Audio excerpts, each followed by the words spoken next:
मुंबईच्या लीलावती रुग्णालयामध्ये 1250 कोटींचा घोटाळा. पुरवठादार कंपन्यांची हातमिळवणी करून जुन्या विश्वस्तांनी आर्थिक अफरातफर केल्याचा आरोप. गुन्हा दाखल. मुंबईतील आणखी एक मोठा प्रकल्प अदानींकडे. गोरेगाव पश्चिममधील मोतीलाल नगर पुनर्विकासाच्या आर्थिक निविदेत अदानी समूहाची बाजी.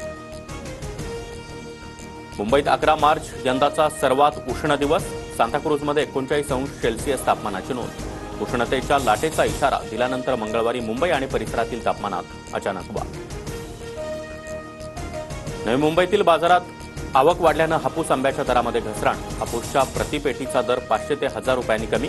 हापूसच्या 4 ते 6 डझनांच्या पेटीचा दर 3 ते 6000.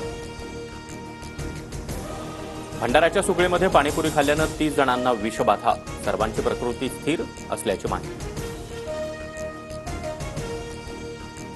होळी आणि धुलीवंदनानिमित्त बाजारपेठ सजली. रंगबेरंगी पिचकारी, रंग, फुगे, रंगाचे स्प्रे यासह विविध वस्तू बाजारात दाखल.